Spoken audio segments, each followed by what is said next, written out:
Welcome to episode 13.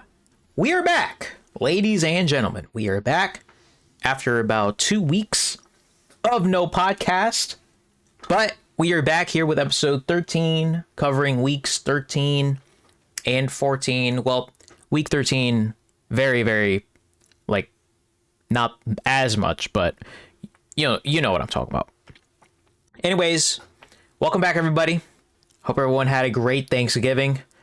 But now it is time now to return to watch and talk about football, because the past couple of days have been absolutely insane with a lot of news. So, as usual, we got Brandon, RBM, what's up? And Max will be joining us here very shortly. What's up, chat? And we got a lot of stuff to talk about here, but of course, as always, make sure you guys hit that subscribe button. Wherever you guys are listening and watching, hit the follow button. Check out the podcast. And I'm going to start here with our pick'ems here from week number 13 and 14. So just a quick heads up.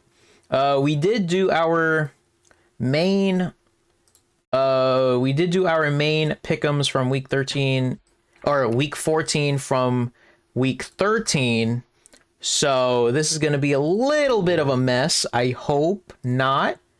Okay, it's kind of a mess. Okay. But basically it is now 122 and 85.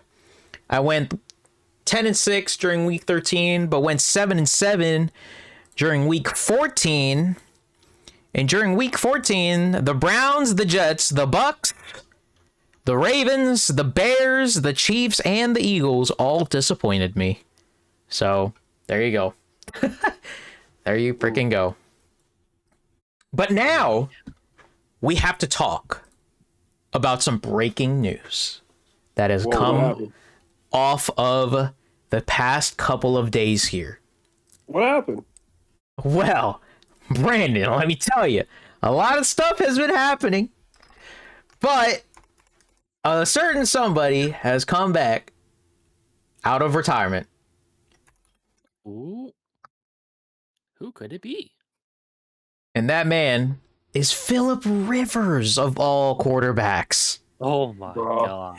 Bro, we gotta have a talk. The Colts are planning to. This was December 8th. The Colts are planning to bring in quarterback Phillip Rivers for a visit tomorrow after Daniel Jones's torn Achilles. He's been out of action since 2020, and the potential future Hall of Famer is exploring an NFL return. And so, just a couple more tweets here. The Phillip Rivers workout did go well. And it got so well to the point where Phillip Rivers is going to be signing to the Colts practice squad yesterday. Oh my goodness. And here's just a couple more tweets. Shane Steichen and Phillip Rivers now will be reunited with the Colts after working together with the Chargers. Phillip Rivers has 10 kids, 2 daughters who are already married, and 1 grandson. He's 44 years old, and he's coming back to play in the NFL after being out for 5 years. Phillip Rivers will also wear number 17 as well. Daniel Jones said, it's all right. And that man, Steichen, literally called Phillip Rivers Sunday night. He asked him, what do you think? And Phillip Rivers said, yeah, eventually, dadgummit, let's do it. And here he is practicing with Anthony Richardson. This is insane, guys.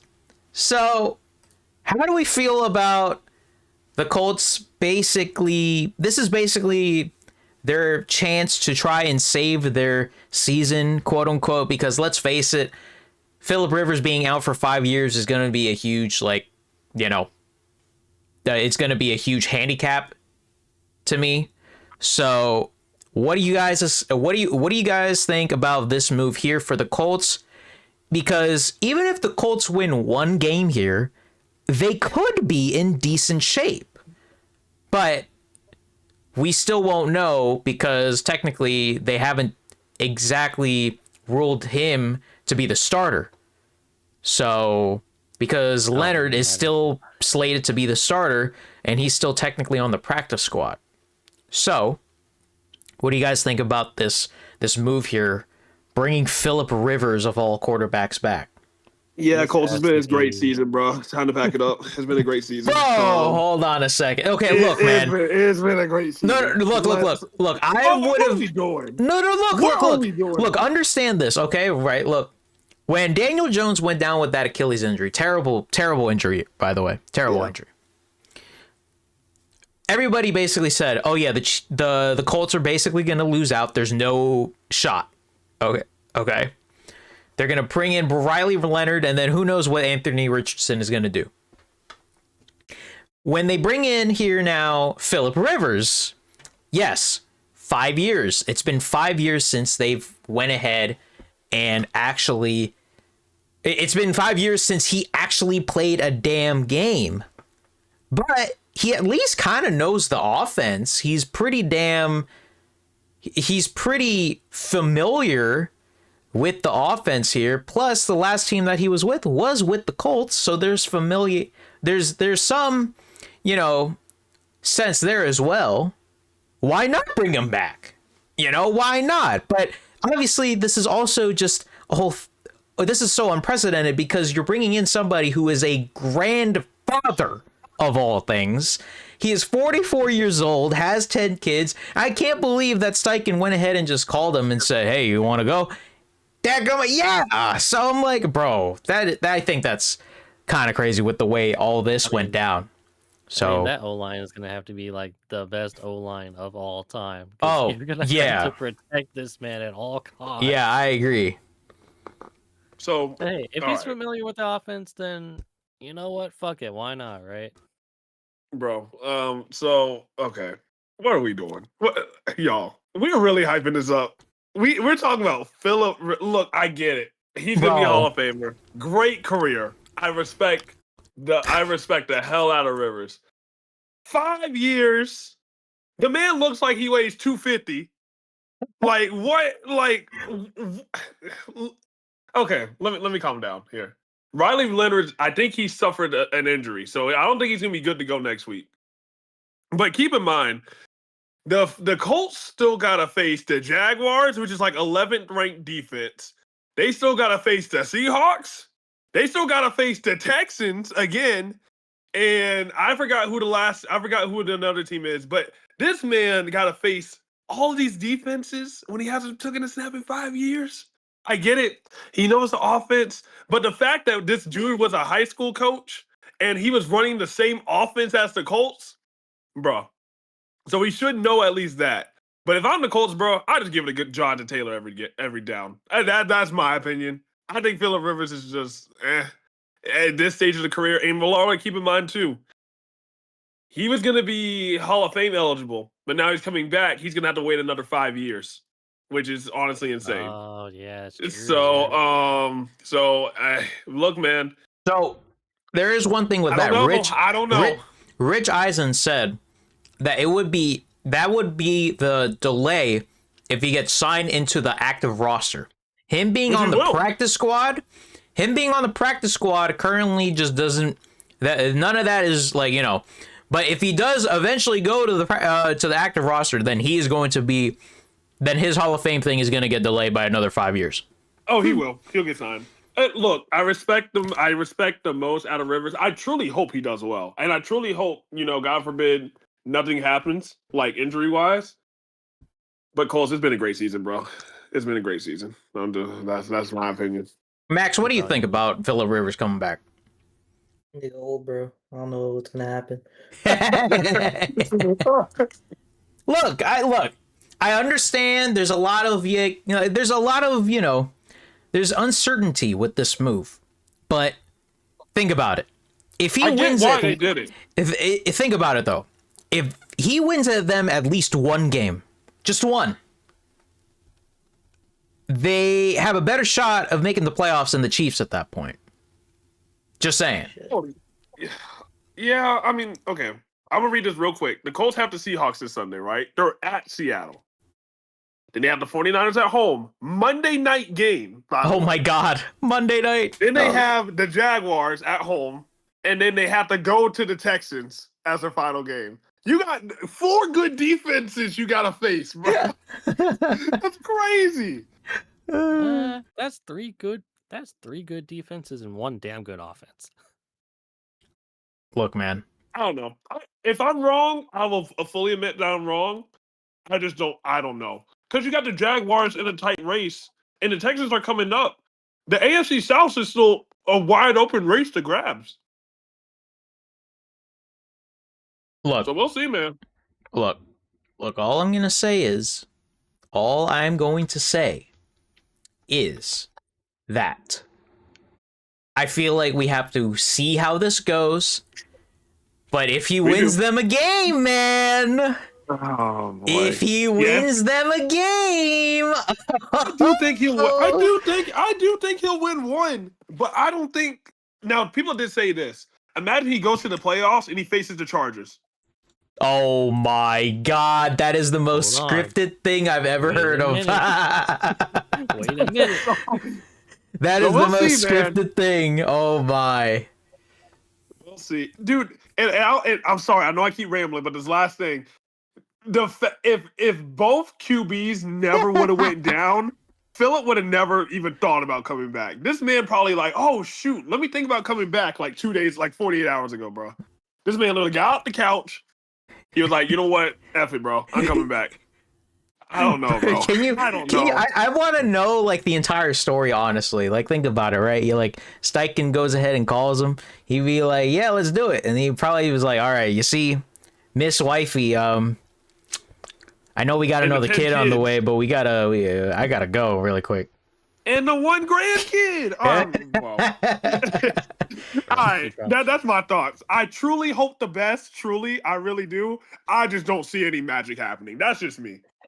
He probably need the money to take care of the rest of the damn kids. I do need the money.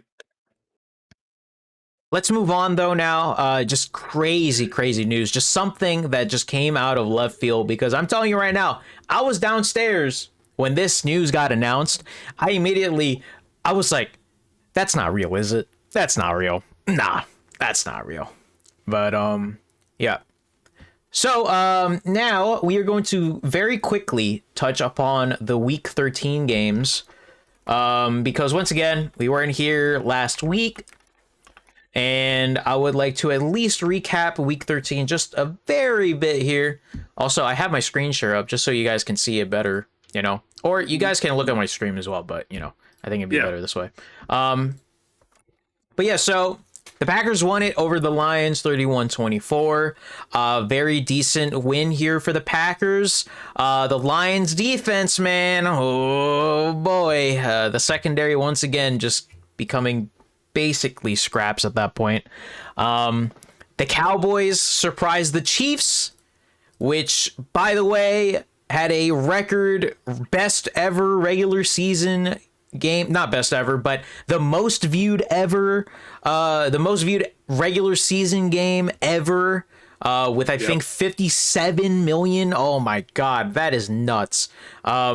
But yeah, so Cowboys win over the Chiefs. The Cowboys looked really good here.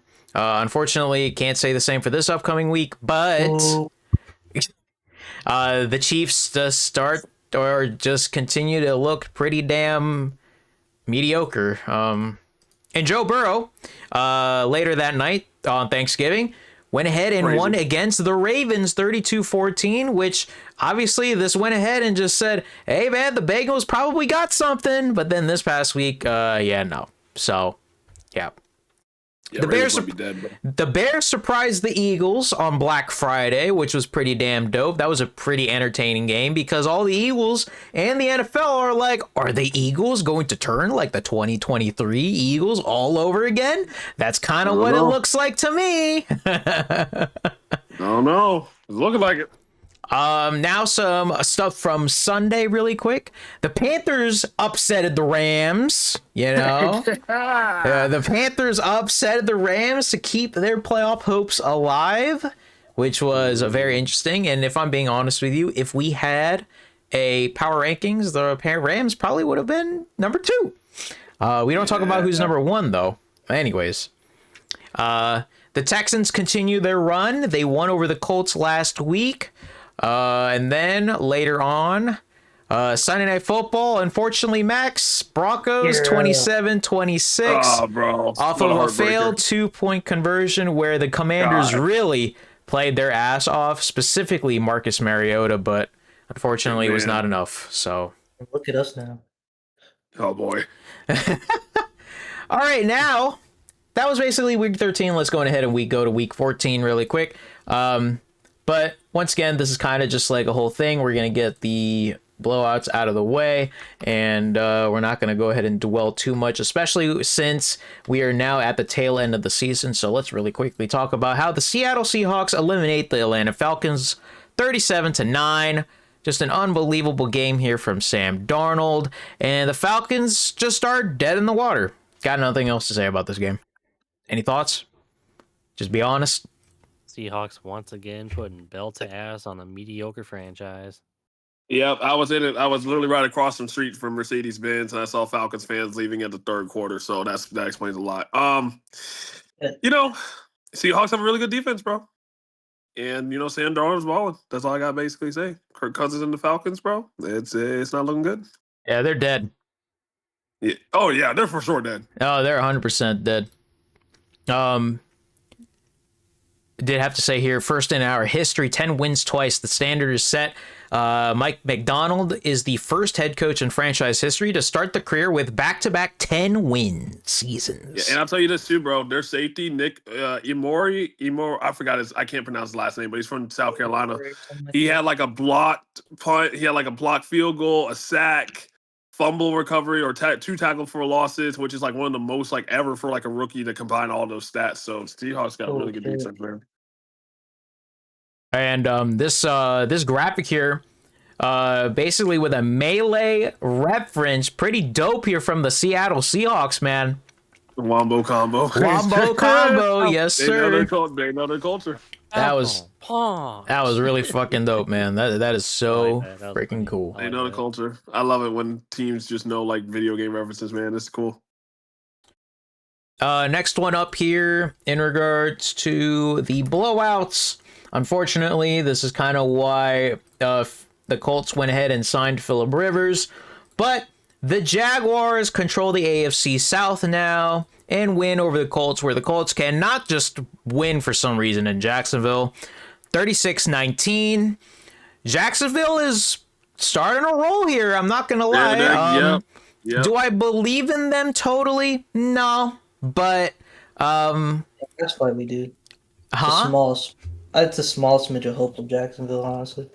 I don't think they're going to go super far, but The fact though they get a pretty convincing win over the Colts here, and it seems like Liam Cohen is starting to gel more with the team. So because there was a pretty dope video that came out after this game where he was just celebrating, he was just hyped up. So, but yeah, this was a great win for the Jaguars, but this was terrible loss for the Colts, where again they just can't seem to win in Jacksonville. And then obviously Daniel Jones goes down with an Achilles injury, where it was already reported that he fractured his fibula a week ago, which is so crazy to me. But he unfortunately torn his Achilles, which basically gets him out of the season here at this point. And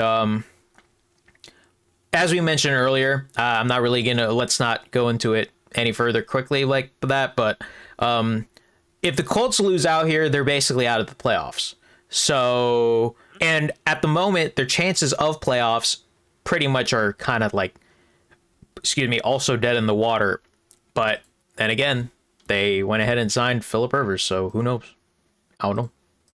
Duval. Liam Coleman got him running, which is good. Yeah.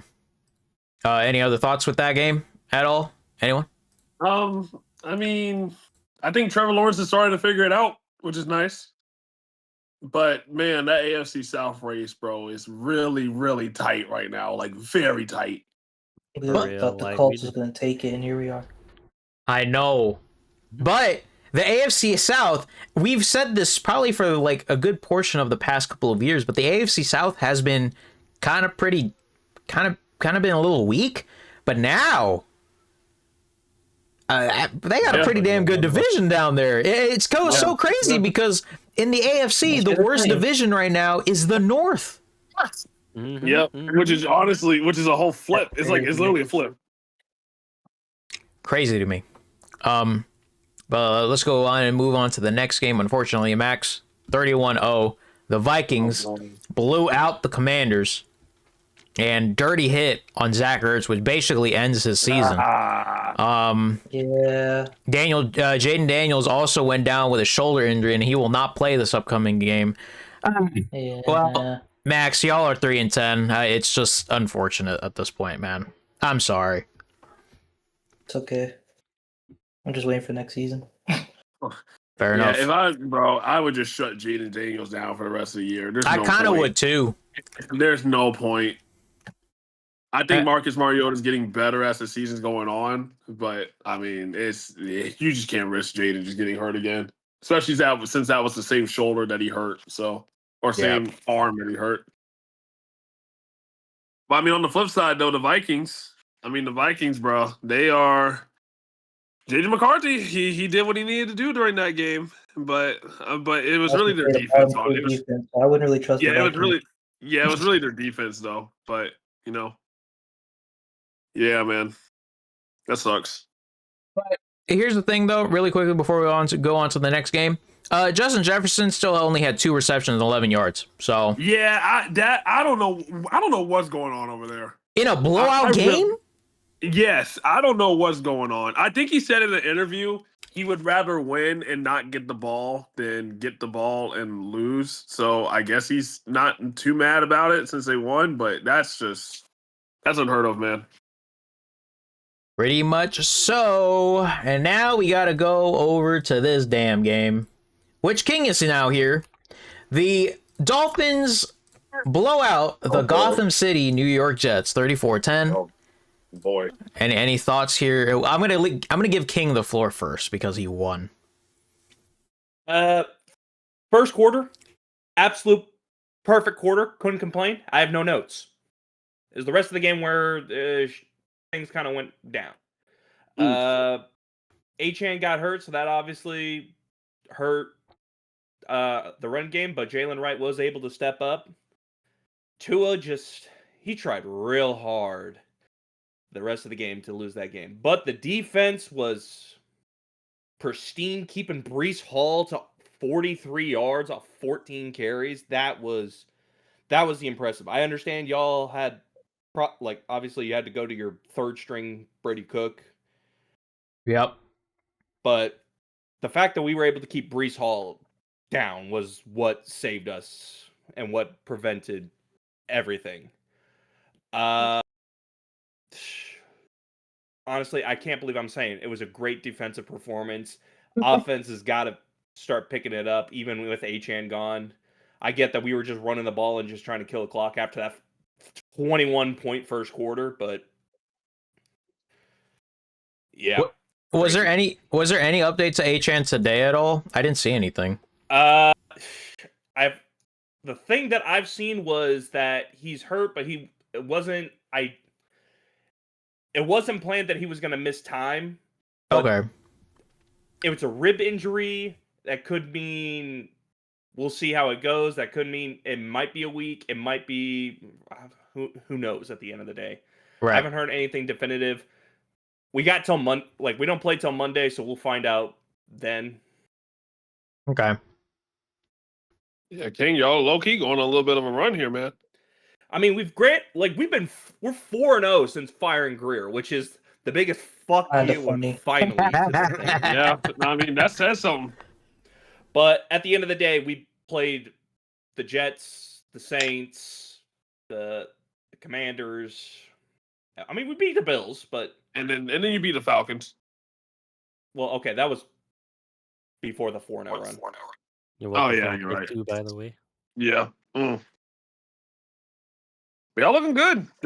Yeah, we're looking good. I think that Monday is going to be the real test here. If we can get through a Steelers team that isn't they're not bad, but they're not great. I think we have a shot of actually continuing this win streak. I mean, we're not making playoffs, Like, I know we're still not mathematically eliminated, but I don't see Chances are very I low don't at see this 10 point. and 7 making the playoffs. Right. I Yeah. And this is don't. and this is in Pittsburgh, right? It is in Pittsburgh, and of course everybody's saying, "Oh, it's going to be cold," and it's like, okay, it wasn't. Oh, It yeah. wasn't. It wasn't exactly, a very nice day in New York this past week. Yeah. It was pretty damn cold, but I mean, yeah. I mean, but of course everyone's going to say 46 is not, or like 40 something is football weather, and it's like, okay, y'all realize that like California doesn't get to 40. Vegas doesn't get to 40. Texas doesn't really get to 40. Yeah, I really don't. It don't. Except Dallas, but Still. Really? Oh well. Yeah, All right. it does get into 40s in Dallas Okay. during the winter. Well, that's all I got to say on the Dolphins. Of course, Mr. Larlar, I think it's your turn to speak. Yep. So. Okay. So obviously, Tyrod goes down. Well, the Jets are 3-10, and I'm rocking their hoodie. Shout out Andrew, because it was my birthday last week, so he got this hoodie for my birthday. So thank you very much, Andrew. Unfortunately, he's a Patriots fan, but we don't talk about them right now. Yeah, the Jets are 3-10. We had to go to Brady Cook, which is, oh my goodness, I can't believe that we're going to. It's basically. Look, I know what I've said over the past couple weeks. Just make it at least competitive. But unfortunately, as Aaron Glenn said in the post-game interview, he basically said how, oh, yeah, I couldn't, unfortunately, get them prepared enough for this game. That was pretty damn clear, because if I remember correctly, the first two drives from the Dolphins, my God, y'all scored them on us, right? Like 14-0, something like that. So, yeah, so... Honestly, I don't exactly have much to say. I want to see more fight from this team no matter what, because there are some weeks where it looks good, such as, last week, but then there are weeks where it looks bad like this one, and it doesn't look like we give a shit.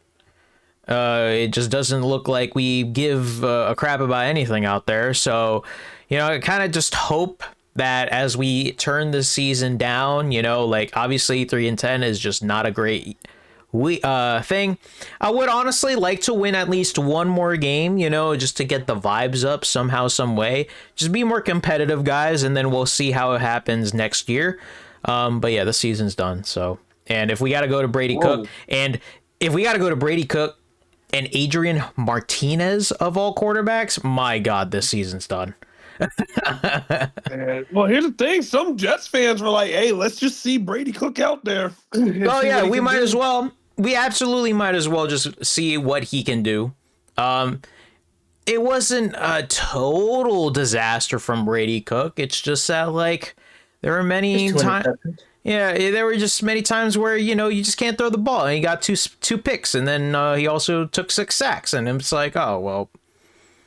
Yeah. And then also it just doesn't help that Garrett Wilson hasn't been here for the past 2-3 weeks because of an injury. So, yeah. You know what that's like. But yeah, I got nothing else to say about this game. So, yeah, the Jets, at this point of the season, it's week 15 upcoming now, and we already are eliminated from the playoffs. We're 3-10. My careness about this team is pretty much at an all-time low this season, but that is just because, we're not doing shit. So all that matters now is the draft pick. So we'll just see what happens. All right. I think y'all should win. I don't know about that. I think y'all should win. And really quickly now, Win. We do have the Rams blowing out the Cardinals. So the Rams just looked in form all the game here. Stafford had 3 touchdown passes, 22-31. Blake Corum took over. Kyrie Williams took over. The running game really just did a lot here. And Puka Nacua, my God, 7 receptions for 167 yards and 2 touchdown passes. The Rams are undoubtedly one of the best teams in the NFL. You guys will see where they stand in my power rankings. But other than that, Rams continue to impress me. Yeah, so I said they lost to the Panthers, but I mean, Matthew Stafford's playing out of his mind. Like, he is literally playing out of his mind right now, bro. And with the Cardinals, man, I don't know what they're going to do with their QB situation next year. I predict they're going to keep Kyler in for one more year. If he doesn't do well next year, they're going to move on. If he does well, they'll keep him. Because Jacoby Brissett's not the answer. But obviously, they have to go with somebody, right? So He's a serviceable quarterback, but he is definitely not the future. So no, he's not. yeah. I think So- Kyler Murray gets traded to the Colts, but that's just me. Oh, that would. Jeez. Ooh, hold on. You might be cooking a little bit. I But yeah, say well- slight step back. Yeah, well, actually, I don't know RBM because they did trade 2 first-rounders for Sauce, so they might not have any picks left, really. But Oh, wait, Also- who's to say they wouldn't trade like a 4th round pick for him? yeah, true. Also, Kyler's contract as well. Oh yeah, I think that might Yeah. be an issue in terms of cap space. true. But yeah, man. I mean, we know how the NFC West is. There always are going to be 2 to 3 teams that are going to be in a tight fight, like every year. So I'm curious to see who's. Well, I mean, we know the Rams are going to pull through, and the Seahawks. Can the Niners now just at least keep hold, Mm-hmm. and try to get like a wild card or something? All right. Now let's move on to the actual slate of Week 14, and just because we got a lot of stuff here, let's try and go through this not as quick as possible, but let's try to condense our responses here a little bit. So, first up is the Cowboys at Lions. The Lions win a star-studded matchup against the Dallas Cowboys. This was the most viewed Thursday Night Football game on Prime ever, peaking at 22.18 million people watching this game. And it was a very high-scoring game, 44-30. And Dak Prescott played out, but unfortunately this wasn't his best game. Jared Goff also had a pretty decent game. Jahmyr Gibbs, my God, 3 total touchdowns here. David Montgomery also had something as well. St. Brown, which by the way, St. Brown was injured with an ankle injury, but then he last secondly came back and became active for this game. So Never practiced. yeah, and he didn't even practice. Lamb went off this game, and Flournoy also went off. George Pickens only had 5 receptions for 37 yards, which lost me money. He's the main reason why I lost money this game. Sure did. Yup. Say you too? And the Lions are continuing to roll. This is kind of like a thing of, they for some reason always lose on Thanksgiving, but then they rebound off of a loss. They have won, I think it was like 14 straight. After a loss, they've always won the next game. So, yeah, I mean, shit. I mean, the Lions are still the Lions, like, no doubt about that. It's just that they're going up against a gauntlet NFC North at the moment. Meanwhile, the Cowboys, if they won this game, I would have 100% said, oh, they're going to the fucking playoffs and they're going to win this division. But now, I don't know, man. But they would need, obviously, help from the Eagles losing. But that's a discussion for another day. Really quickly, though, before anyone has anything, I do have a little thing here from Emmett because he did send me something here. So I'm going to go ahead and read it. So, offense. Oh, man, this is going to be a little long, all right? Oh boy. Okay. Offense. We could not get Javonte going early as he only averaged 3.5 yards a carry for 67 yards and 1 touchdown, thus forcing Dak to play hero ball again by a whopping 31 of 47 for 376 yards and 1 touchdown. I'm not counting the 2 picks as they were a result of pass breakups made by the Lions' defensive backs. Also, Dak cannot be taking 5 sacks in a game in which Nathan Thomas, filling in for Tyler Guyton, could not guard Muhammad on the left side, in which he had a night with 3 sacks. So he desperately needed Guyton back so Dak can have the time he needs to distribute the ball. CD played a really good game before suffering concussion in the second half, and Flournoy stepped up with his first 100-yard game in his career. However, George Pickens turned into Steelers George Pickens in a game where we needed him to shine. I agree. Yep. He only had 37 yards, and what bothered me is the most is the fourth quarter play where Dak throws it up, a catchable 50-plus yard ball to Pickens, and he didn't even extend his hands to try and catch the ball despite giving him enough separation. Because that man would have made me money with that catch. Anyways, I agree. I assume he didn't show any effort due to him not getting the most targets like he usually does, while he had 9 and CD had 8 and Flournoy had a grand total of 13. As for Jake Ferguson, this was his 7th fumble in his last 25 games. For his first 35 games, he did not fumble once, so he needs to practice either holding onto the football with both hands or not fight for extra yards and go down, especially if we are in Brandon Aubrey range. Next, I will be addressing the defensive, so that being said, time and time again, in all caps, we cannot afford turning the ball over with our defensive state, especially in the final stretch of the season where every game is a must-win. Defense. Our number one in the priority in the defense was to slow or stop Jahmyr Gibbs, but that proved to be too much for Quinnen, our D-line, and our linebackers. Gibbs caught all 7 of his targets for 77 yards, and not to mention, the entire first half consisted of Goff checking the ball down to Gibbs and Montgomery for big chunk plays because Kenneth Murray and DaRon Bland, the main culprits, cannot make a damn tackle in the open field. No matter how crazy of a player Gibbs is, you are a grown man getting paid millions of dollars to tackle another man, not practice social distancing like it's 2020. Oh my god. The funniest thing is that we held Gibbs to 43 rushing yards off 12 carries, and that was not enough to stop him inside the 10-yard line. Oh my god, this is very long. Holy shit. I don't know if I can go through all of this. Another ongoing issue is that we allowed big splash plays on 2nd and 3rd down, aka allowing a 2nd and 17 conversion because Bland did not know where the sticks were and thought Jamo was going deep. But he said, oh, the first down is here, and I got space. Let me move the chains really quick. Also, our rookie Revel got picked on the whole game, and I think he should at least have safety help over the top, but I digress. And then he gives me a screenshot of the exact play of where it shows off here. Yeah, bro, look at this. Yeah, man, there you go. Man did his homework. Yeah, he's doing a lot of homework. Next up, special teams. I rarely talk about special teams, but at every punt and kickoff, the Lions starting field averaged at about around their 36 to the 42.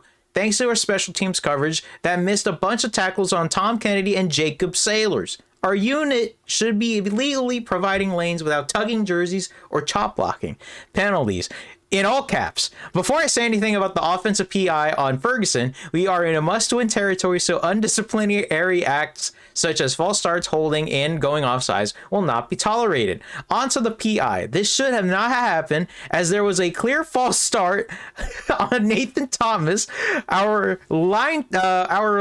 my god, filling in for Tyler Guyton. This is why we need Tyler Guyton back ASAP. Oh man. And here's another screenshot. Here's the little holding. Looks to be or 2-finger tug. So I guess that is enough to throw a grown man off balance while blocking Ferguson's route. Pickens got called for a face mask on a 20-yard play to Flournoy and an offensive pass interference on another positive play, which hurt the team more than his lack of effort.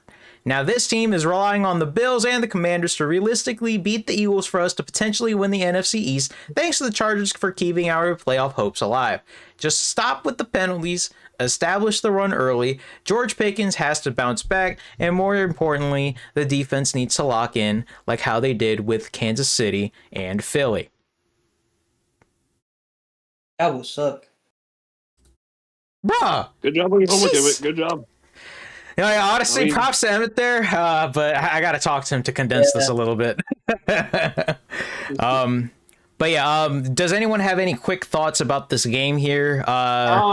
Because this game, like going into it, that was probably one of the more hyped up regular season games. Because when you think about it, this game was like a must win for both teams. On both teams, yeah. Both teams needed this. So yeah. Also, we didn't mention that CeeDee Lamb went down in this game. Yeah, CeeDee Lamb went down to concussion, which he had 120 yards in the first half. He was going on. He was He going sure crazy. did. He sure did. Yeah, and then Fournier all of a and sudden went off. there's a lot of loud noise right now with George Pickens and his effort. So I think Schottenheimer said he's talked to him since, and then George Pickens went off on Richard Sherman on Instagram, which we'll talk about later, about his effort. But yeah, man, I mean, Lions look good. And I mean, because their Lions run game is just insane. So, yeah, I'm not. If the Eagles continue to collapse and the Cowboys continue to win, then that's like the really only chance to get into like at least a wild card spot. So I agree. and then you also got with the Lions a really tough NFC division that they got there. So NFC North division they got there. So we'll see, man. It's entertaining on both sides. Not NFL young boy crashing out again. All right, let's move on because that was a lot there. So let's go ahead and move on now to the next game. So here we are, guys. So I mentioned this earlier, but the Steelers lost pretty damn badly last week, but then this week they get a much needed win over the AFC North rival Baltimore Ravens, who are they dead in the water? We'll see. I don't know, but Aaron Rodgers went ahead. Had a nice game here. This is probably one of his best games as a Steeler. He even ran one in, which is kind of crazy. But, huh? I said that was my influence. Oh. I run to the NFL, bro. Anyways. At least at this age. Now, obviously, there was a very controversial, quote-unquote, touchdown that was not called a touchdown on Isaiah Likely, and apparently there was a whole pool report where the referees were asked, and Mark Butterworth said the ruling on the field was a touchdown, but we quickly looked at the play. The receiver controlled the ball in the air, had his right foot down, then his left foot down, and the control in the first aspect of the catch. The second aspect is 2 feet or a body part inbounds, which we did have. Then the third step is an act common to the game, and before he could get the third foot down, the ball was ripped out. Therefore, it's an incomplete pass. So, we don't know what a catch is anymore. I don't have no idea. And Coach Tomlin, Coach Tomlin also kissed the camera. Toodaloo. I don't know if you should be doing that with a 7-6 record, buddy. But anyways, he hears all the noise against him. That's probably why. Oh yeah, that's probably what's happening. But any quick thoughts with this game, because the Ravens, man, Lamar Jackson looks awful. Yeah, Ravens might be dead. I can't believe I'm saying it. Ravens might be dead. Ravens got robbed. Yeah, but then again, we can't gloss over the fact that Lamar has not looked like Lamar Jackson over like the last 5 weeks. Like this man has not had like a full week of practice since like week 11 or something. Like he'll always miss like one day over some injury. So it's not looking good, man. And the Ravens defense is also kind of letting go of the gas late in these games, man.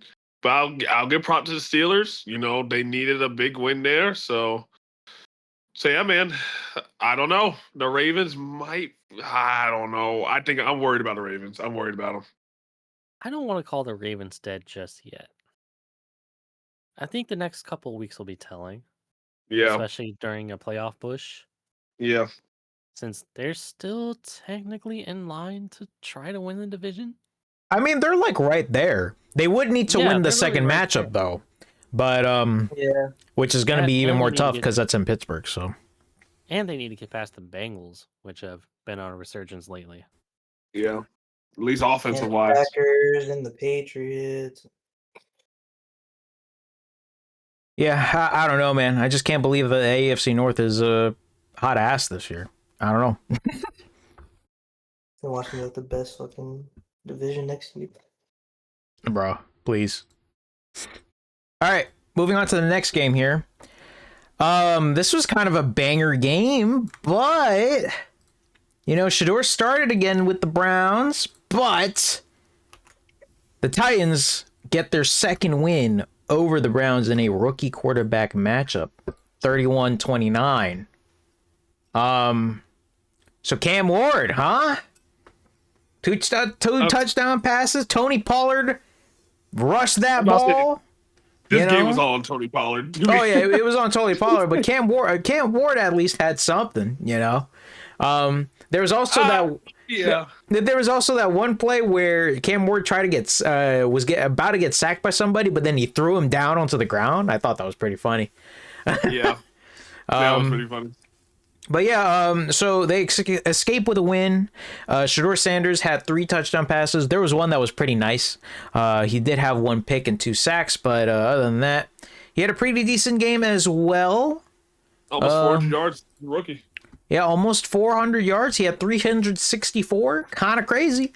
But, you know, because these two teams are basically just, you know, in it for the draft here at this point, are there any thoughts with this game here? I'm glad the Titans got their win. I do know it's getting pretty loud with Cam Ward because he said, like, bro, like, I ain't really accepting this win. And then all the Titans players are like, hey, don't listen to Cam, bro. Enjoy this win. It's hard to win in this league. So, yeah, so it's good. So they're telling Cam Ward to at least just enjoy it. But Shedeur played his butt off. Him and Jerry Jeudy finally got that connection again, you know, which is good to see.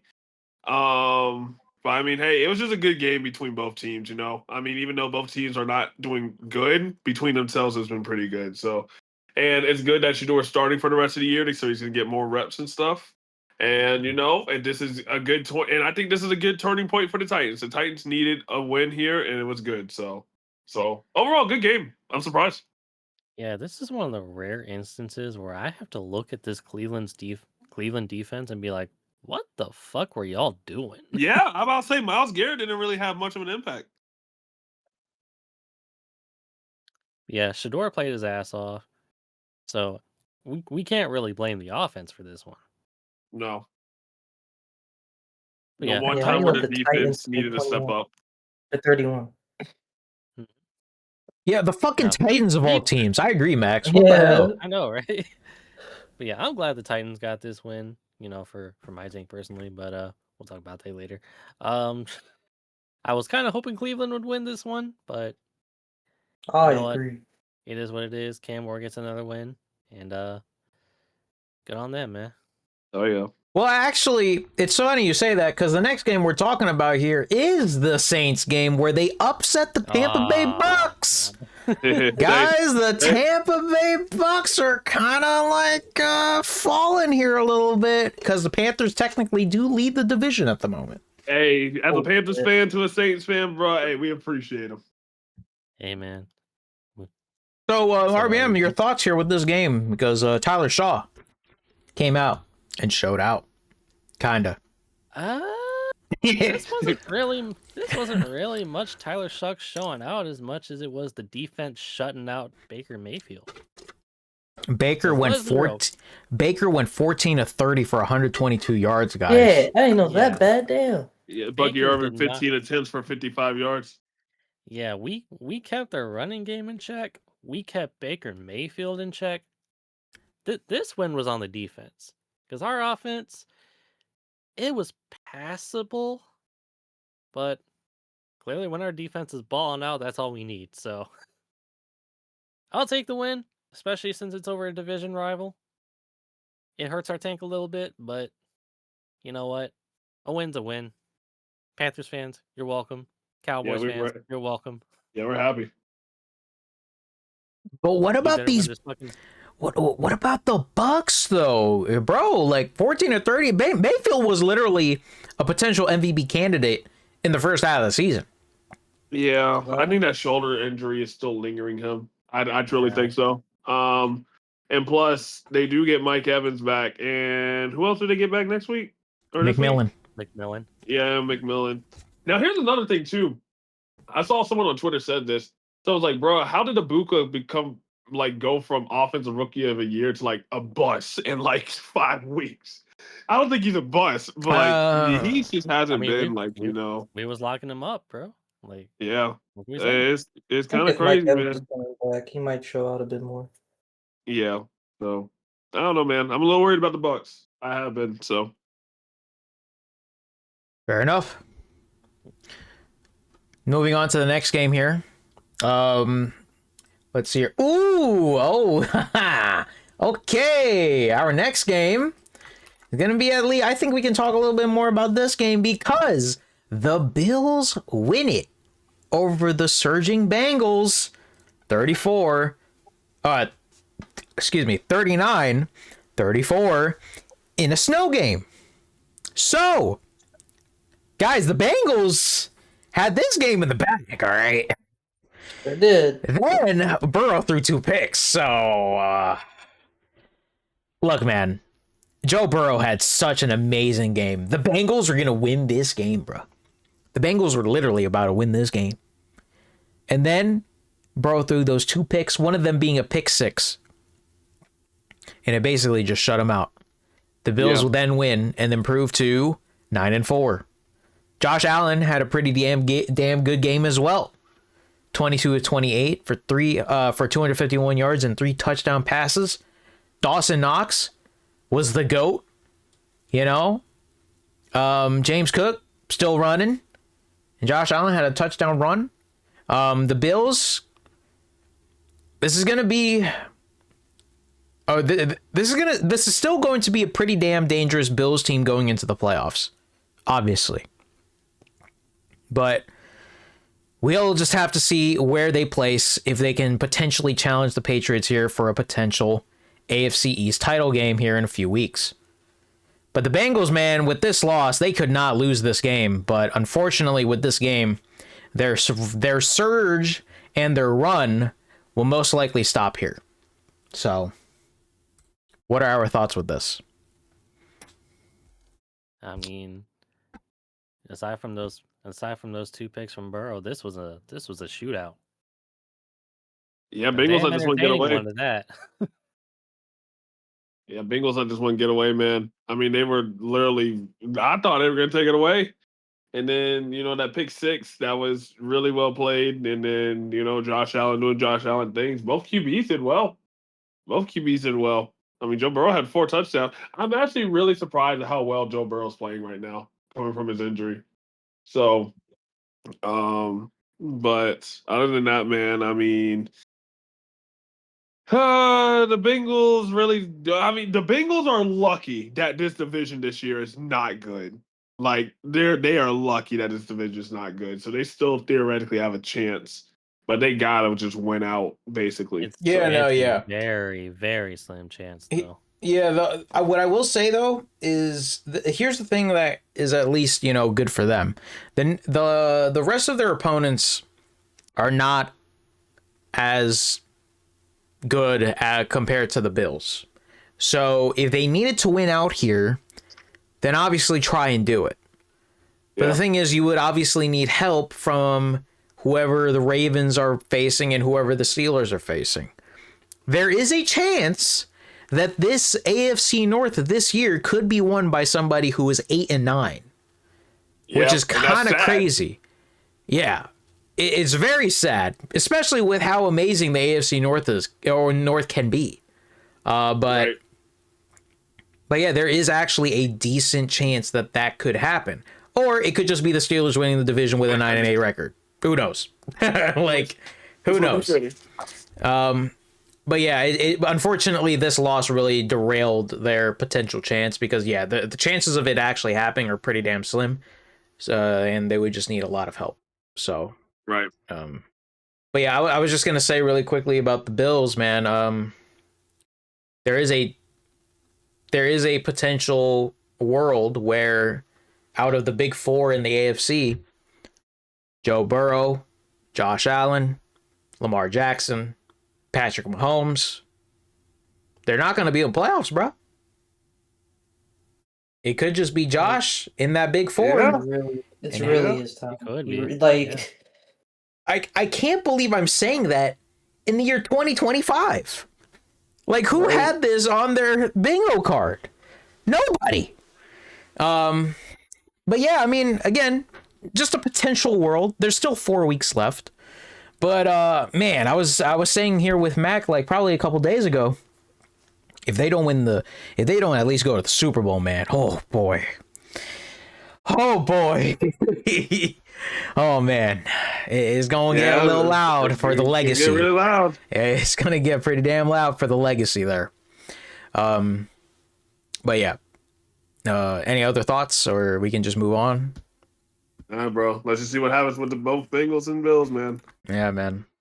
All right, moving on to the next game. This is not really as important, quote unquote, but Broncos win. Move on. yeah, the Broncos won over the Raiders, 24-17. This Pete Carroll experiment here with Geno Smith is failing miserably. And there was a video out there. I did not have it ready here, but there was a video out there where basically all of Allegiant Stadium were Broncos fans. So Don't surprise me. yeah, I mean, I could try and go find it here, but oh damn, Bo Nix had 31-38, but didn't have any touchdown passes. But it didn't matter because he ran one in. RJ Harvey also had something here, so you know it was a pretty damn good game for the Broncos. They just continue to win. Geno Smith. Oh, and they also had Kenny Pickett in here too. I completely forgot about that. But yeah, Broncos just continue to win. They are 11-2, and they are in prime position to win this division at this point. But obviously, with 4 weeks left, there are still a lot of things that could potentially happen. Yeah,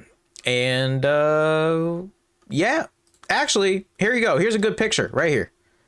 Take a look at this picture. Look at the amount of the orange up there in there. Yeah, sounds about right. Look at the amount of Basically, orange in that stadium, man. If it's any Basically a audio home listeners, basically, there is not one. There, all the black seats there, they're just empty seats. Everyone else, just pure orange. I swear to God, I don't see a single Raiders fan in the stadium. Obviously, other than if you look, but still, like this is crazy. But yeah. Moving on, though. Oh, actually, here you go. Here's actually a very interesting thing here from Adam Schefter. He said, Denver cannot clinch a playoff spot today, but it can clinch something of significance.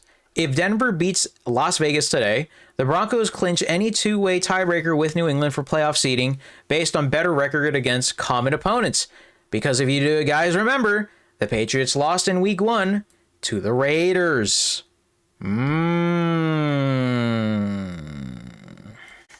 Interesting. I don't know, bro.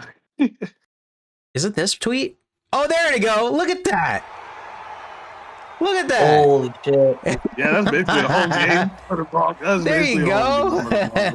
Holy shit. There's so many Broncos fans there. But yeah, so because as of right now, the Broncos do have the number 1 seed at the moment. So yeah, it's very interesting. Moving on, though. Bro. The Broncos might be the worst. The Broncos might be the worst 11-2 team of all time, bro. Yeah, they almost lost this game. Bro, I'll say this quick. The fact that like 8 of their games that they won are like 1-score games are kind of crazy. Okay. So, Okay, let's go ahead and like put a prediction here, right? Let's say they win the AFC and they get the number 1 seed. yeah, Right? So they obviously have the bye for the wild card. Depending on who they face in the divisional, are they a one and done?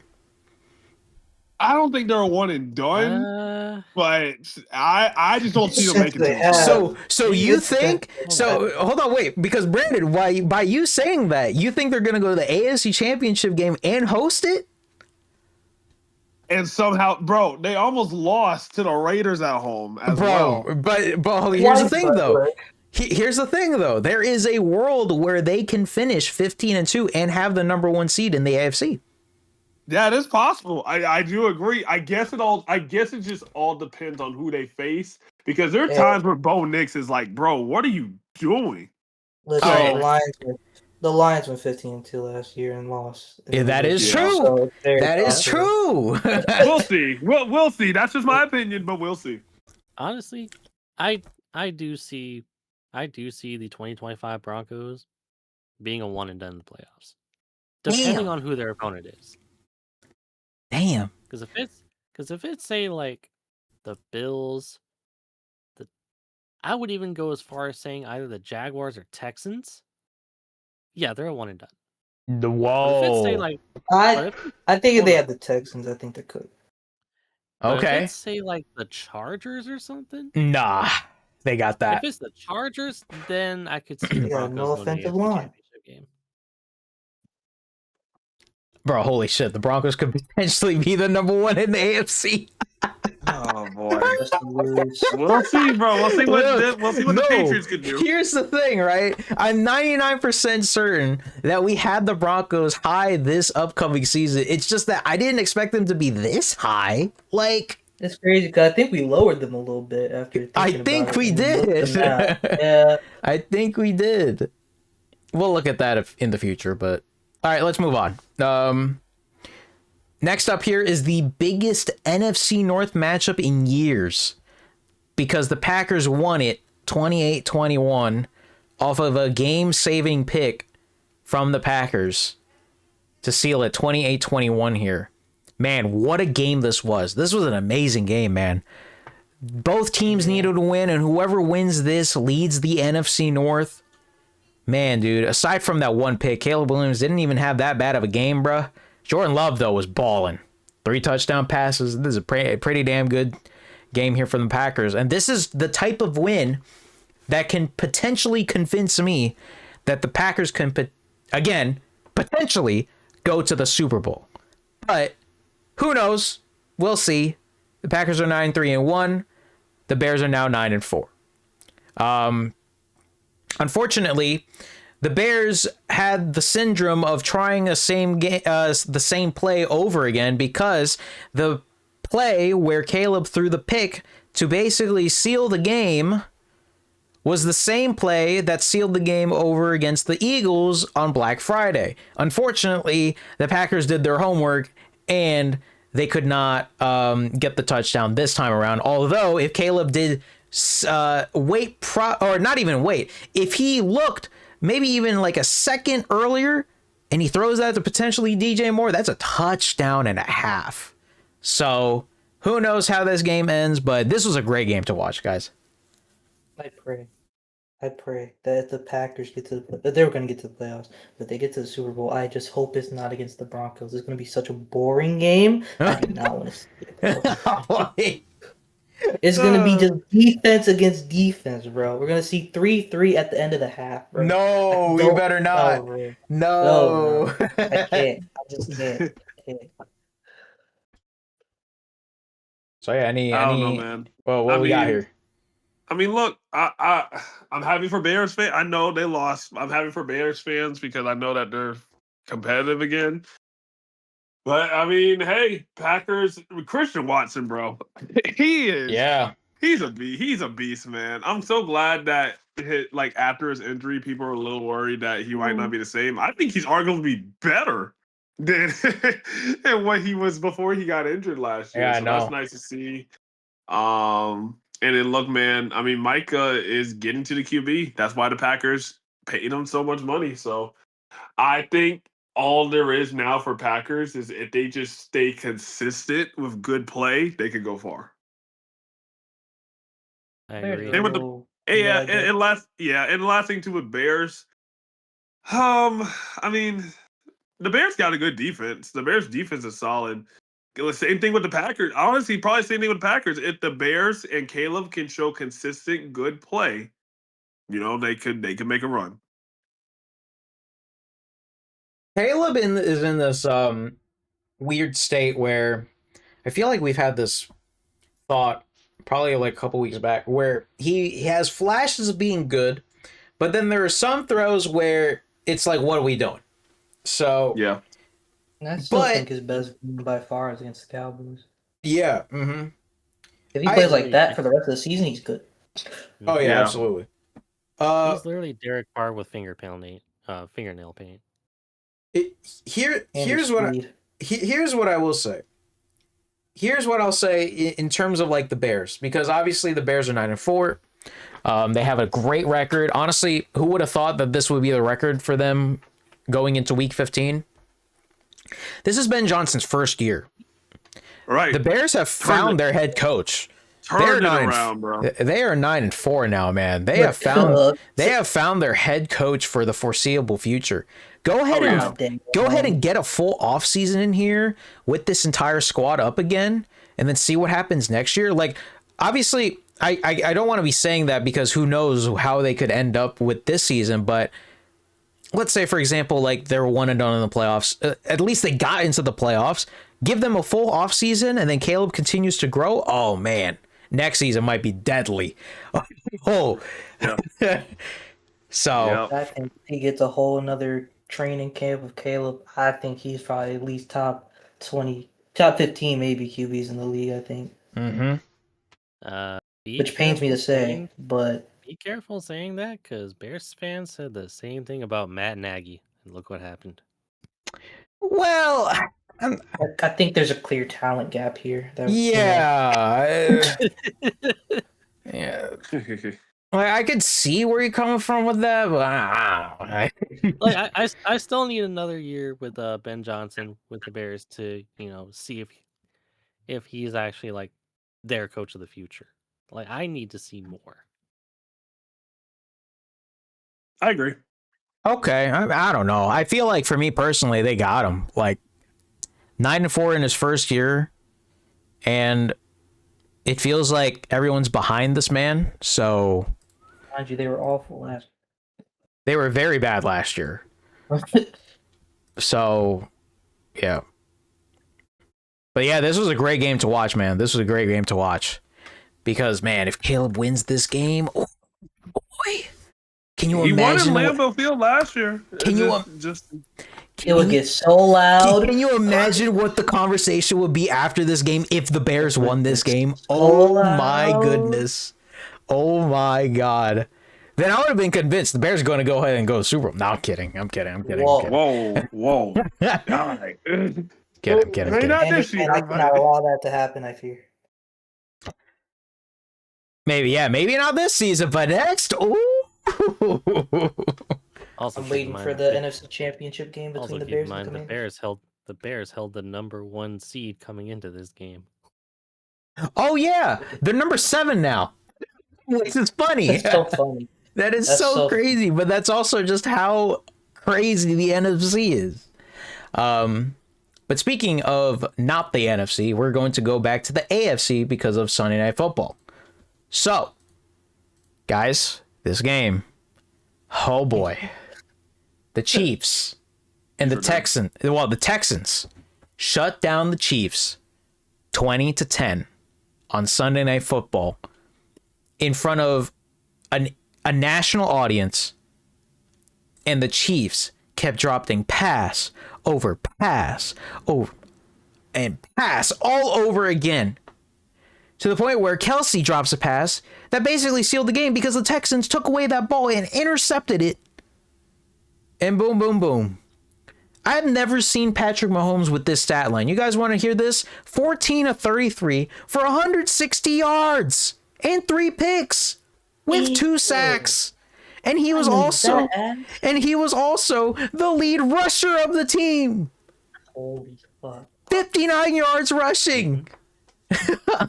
Now go ahead and read that QBR real quick. Bro. The rating is 19.8. Yep. That'll do it. It is so bad. Now, obviously, I do have to give props to the defense because the Chiefs' defense made them stay in this game because the Texans' offense looked dead in the water in the third quarter. But Stroud, 15 of 31 for 203 yards, 1 touchdown pass. Woody Marks had 68 rushing yards, but Nico Collins had 4 receptions for 121 yards. My God. But the Texans just outpaced the Kansas City Chiefs in almost every single way except the third quarter. And this is now all of a sudden a very real conversation where the Houston Texans are 8-5, and the only team that the Chiefs have a tiebreaker over in terms of a wild card spot, because they cannot win the AFC West now. It is mathematically impossible for them to win the AFC West. So they cannot win the division anymore. The Broncos and the Chargers will be up for grabs for that one. But the Chiefs now are 6-7. Haha. Anyways, Okay. they're 6-7. So, guys, we are entering unprecedented territory with these Kansas City Chiefs because we've just been so used to them dominating over the past like 6, 7 to 8 years. So how do we feel really about both of these teams? Like, first touch up on the Texans and then end with the Chiefs, because I'm really curious because I've never seen this Chiefs team struggle so much. I'll go ahead and start with the. Yeah, go ahead. I'll start with the Texans real quick, man. If they had an offense better than, what they showed on Sunday night, the Texans would be the best team in the NFL. I'm not joking. No, you're right. Texans defense is otherworldly. Oh, absolutely. I was about to say 2 words: Texans defense. Doesn't matter who they're facing. The fact that they did that at Arrowhead says something in prime time. In a place where they could not win, by the way. They've never won. Exactly. They have never won in Arrowhead, at least for a lot of years. Remember? Exactly. They can't win in this damn stadium, but they finally did it. But they finally did. And you know what? This is as big of a statement win as the Texans are ever going to get. Exactly. And it was a must-win game, too, for the Texans as well, with that how tight the AFC South is. So it was a must-win for both teams, because it was, Chiefs, yeah. Chiefs needed that win a lot more than the Texans. The Chiefs basically had to win out. But the Chiefs have officially become a meme. Yeah, the Chiefs dynasty is dead. Okay, so, I don't know about that. Whoa. It's dead. Okay, no. I don't think it's dead. I don't think it's dead. But they were saying they're for them to come back next year. Like, let's relax. Here's my thing, right? Here's my thing. The Texan defense, yes, we have to give props to them because, man, make the playoffs. Oh boy. And it's going to be so crazy because of the up and down season that this team has had. They started 0-3. Yes. And then Stroud went out. Mills came in. Went undefeated. He did what he was supposed to do. Yeah. At least hold the ship. Exactly. So, yeah, but man, the Chiefs, man, an under 500 record going into December. Chiefs lose one more game, is over. Literally, if they lose one more, it's over. It's over. So this team beat the Chiefs, the Bills, and the Ravens. I mean,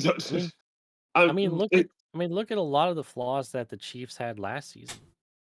Oh, it's finally the same flaws this season. Oh, yep, and it's catching up to them this season now. It's finally come to roost. And I'll tell you all this too. This upcoming week, they got the Chargers at home, Titans away. Then they got the Broncos at home on Christmas prime time, and then they got the Raiders at the Raiders. So literally, they definitely can't lose to the Titans and Raiders. Chargers, you can give or take, but the Broncos, oh Lord. Oh yeah. So they need to win out here. Yeah, and let me tell you, man, they need help. Yeah, and let me tell you, man, like I see Lauren playing the Texans highlights right now. These Texans defensive backs are just hungry, bro. Correct. They like Aziz. Oh P3, man. Yeah, to Laddister to that shit's crazy, bro. Crazy. That shit's nuts. Like, I mean, and you know what's crazy? And it's nice seeing a hungry defense. It's really good to see 3 levels of the defense all are just so good. A great front 4, a great middle field with the linebackers, and all of your DBs are great. So so I mean, of course Patrick was going to struggle. Like, it's just how it's hard to defend that, man, when you have the number 1 defense in the nation. So tweet of the year, by the way, tweet of the year. Where Rasheed Rice finally understands what it feels like to get unexpectedly hit at a high rate of speed and have the man responsible leave the scene. Yup.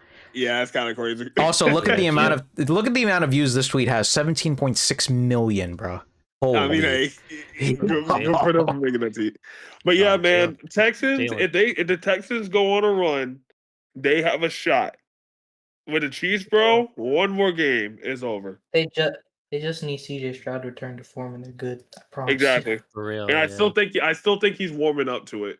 So Well, the He's Texans are gonna been. need a better O line for that to happen. they do. Yeah, and they I need think a he's a better better run game line. too. They need a better Texans are run game bad. on top of that. Yeah. Yeah. Other than that, Jalen Petre delivered the hit of the year. Yeah. So here from Tom Pelissero, Chiefs have made the AFC Championship game in each of Patrick Mahomes' 7 seasons as starting quarterback with 5 Super Bowl appearances and 3 wins. At 6-7, their streak of 9 straight AFC West titles is over, and they are on the that's super verge impressive. of missing the playoffs altogether. Super impressive too, by the way. Super impressive. And here's a great stat line here from Ari Mirov. Josh Allen and Patrick Mahomes combined versus the Texans. 38 of 67, 413 yards, no touchdown passes, 5 picks, and 44 passer rating. This defense is nuts. Crazy, bro. This It's crazy. defense is crazy. And also Raquel also showed up in Texans gear Nah, last that night. shit was funny. So She goaded for that. yep. Yo, actually, real talk. You know who this Texans defense reminds me of, low key? Who? The Legion of Boom. Yep. Yeah, I would give you credit with that. I would. Yeah. Yep. All right, moving on to the final game of the slate. Kind of stood there for a little bit here, but we have to talk about the other Super Bowl team here, We sure do. and we have to also talk about the other AFC West team in here, because Justin Herbert, with one hand, by the way, Yep. beat the Eagles 22-19. This game was the funniest game of all time, by the way. There were so many. Oh my God. Jalen Hurts threw 4 picks. He also fumbled the ball. Justin Herbert also had a pick, but there was just so much happening with this game. So many fumbles, so many drops, so many just craziness. And the best part, well, not really the best part, but it went to overtime. And the Chargers win it 22-19. Remember, Justin Herbert basically had one hand because he had surgery on the other.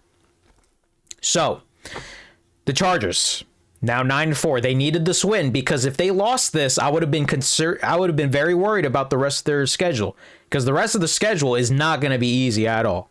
But in regards to the Eagles, man, what are we doing? 4 picks from Jalen Hurts, guys. What are we doing? To be fair, one of them was AJ Brown's fault. That is true. That is true. But he's still got 3 other picks to be counted for, bro.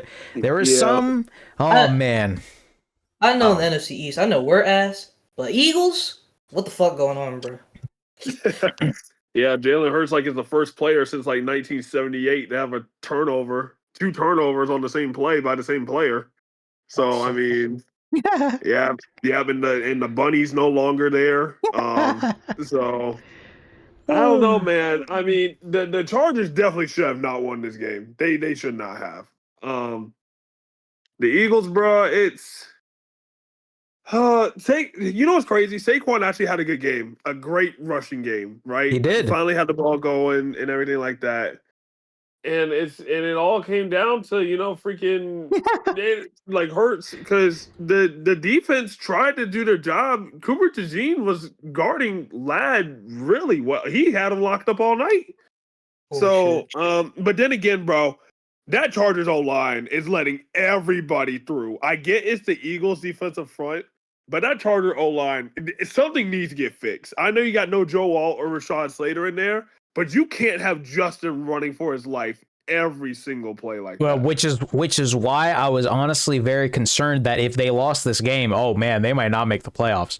Now that they won this game, they do have some sort of leeway here, but man, that offensive line is so bad, dude. It is so bad. It's so bad. The only reason why the rushing game for the Chargers kind of got going is because when that pocket collapses, it at least opens up the middle. If you can just get the middle, if you can hit the hole in the middle literally at the perfect time, that's why you saw Vital and Hampton kind of had some big bursts there, because the edges would always get to the edges so quick. But they couldn't collapse the middle of the field because, one, Jalen Carter was not playing. If Jalen Carter was playing, that middle Oh my goodness, because Jordan Davis really couldn't do it by himself. But Yeah. But yeah, man. Are we worried about the Eagles? Because I'm getting a little worried. Yes, I am. Yeah, we're worried am. about the Eagles. I'm personally I'm worried. happily worried about the Oh, Eagles. we forgot to mention Omarion Hampton returned this game. Oh, he Yeah, did. He did. which is a huge burst for the Chargers. Yeah, he played pretty well. Yeah. Well. 13-56. I mean, not bad for your first game. Whatever. It's all right. Mhm. But yeah, man. Yeah, I'm gonna blame one person for the Eagles' collapse, and Eagles fans know exactly who I'm talking about. Yeah, I know Most of who- all, I will say it for everyone in the back. Kevin Patullo. Yeah, this man has ruined Eagles football, man. Oh man, so terrorist, bad. He's a football terrorist. Oh boy. Now, granted, too, a lot of it Hurts got to fix on his own. Yeah, As well. Yeah, I can't even like fully blame Patullo. Like you had like 4 turnovers, bro. Like, like what are we doing here? Right. You Hey, know, man, look. to quote urinating tree on something, and I know I love this play. You know, we want to shout out the LMFL. You know, stop running RPOs to the middle, bro. It's not working. Yeah, and apparently, defensive players can easily tell, like, hey, if AJ Brown is running on, if AJ Brown's on the left side of the hash, on the left side of the field, he's gonna run and go. If he's on the right, he's gonna run a hitch. If he's in this stance, he's doing this. Like, defensive backs are saying that the Eagles' offense is very predictable, and that's a problem. Which falls on Kevin Patullo. So yeah. oh man, I'm worried about the Eagles, man. I'm worried. It's literally, what season was it? 23? Bro, they aren't real. 2023. What season? Yep, it's literally 20. It's starting to look like 23 all over again. Not saying it is. It's starting to be it. Yep. Told you, bro, they aren't real. Okay. All right. Well, guys, that does it for our recap of the games. Good job. We did really well. How about that? Yeah, we did pretty well because, I mean, you know. All right, so we got a lot of stuff though. Because we got playoff scenarios, we got elimination scenarios. Yeah, we're at that point in the season, huh? Yeah, man. We're there. We're pretty much there now at this point. So,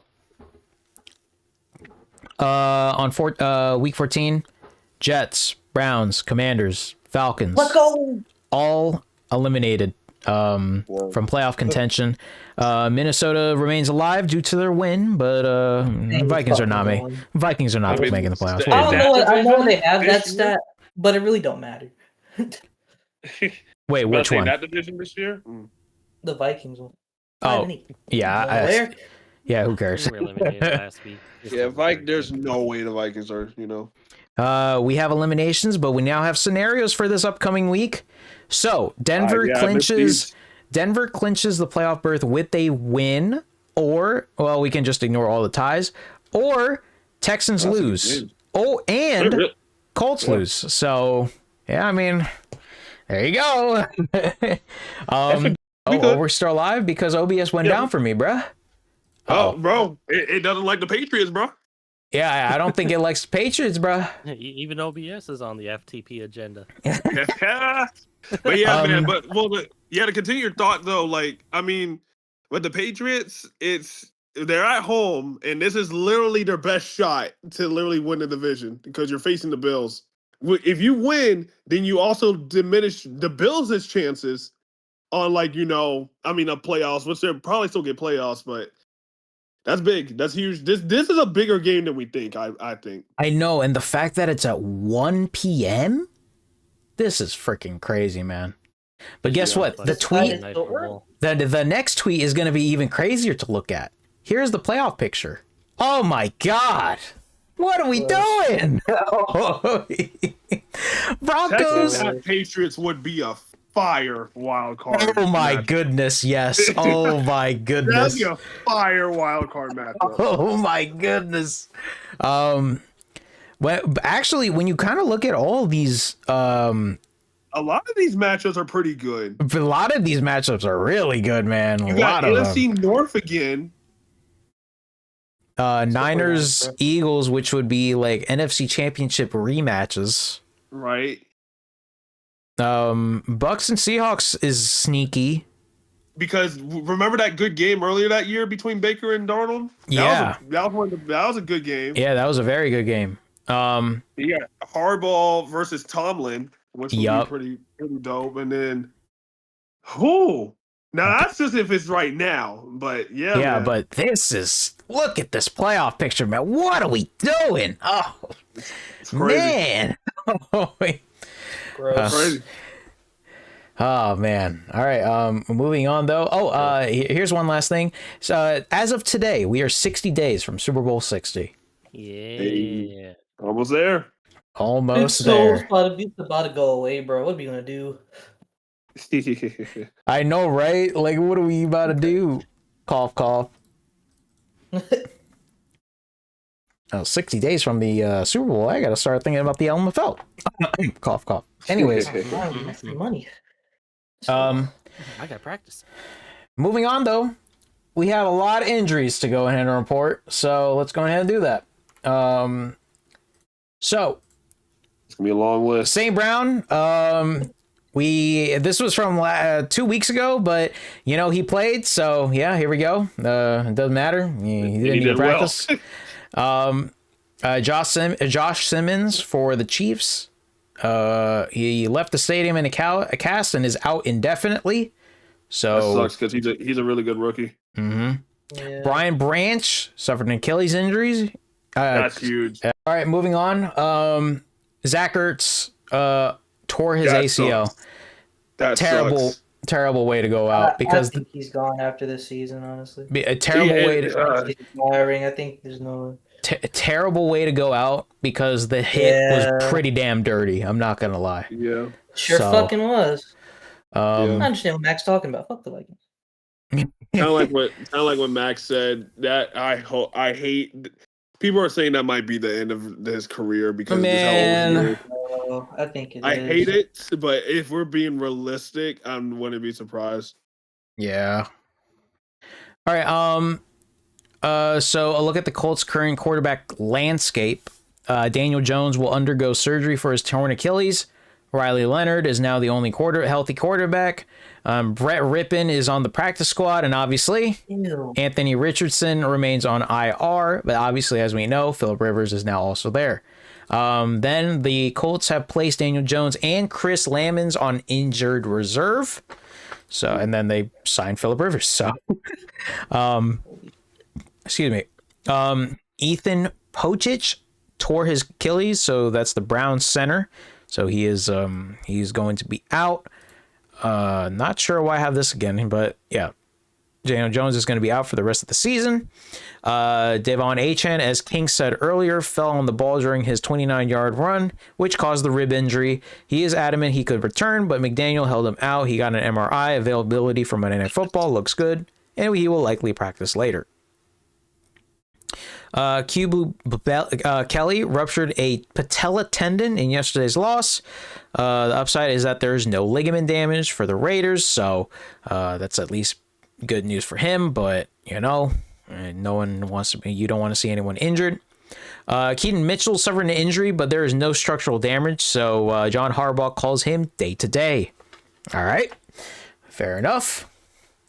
T. Higgins is re-entering concussion protocol. Now, this is something that was kind of controversial because apparently during the game, he went into the blue tent for a look at a concussion, but then he returned to the game, and now after the game and after a couple of days, he's re-entering concussion protocol. So that's not good.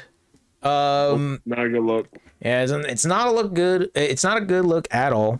And Kind of makes you wonder why they brought him back in. That's what I'm saying. Like, yeah. I don't know. I have no idea. Wanya Morris suffered a season-ending knee injury Sunday night against the Texans. So the offensive line for the Chiefs are also falling apart here a little bit, man. Because, oh man, it's just speaking of important offensive linemen. Paris Johnson Jr. diagnosed with a sprained MCL and is considered week to week. The current number 1 tackle for the Pro Bowl, according to the latest fan voting, which I did not know, which is actually kind of cool. Johnson is expected to miss some time, so there you go. Yeah, they're saying Paris Johnson was like the best tackle in football, and now Yeah. he's hurt. Yeah. Trey Hendrickson had core muscle surgery this morning, and his season's over. Great. Oh no.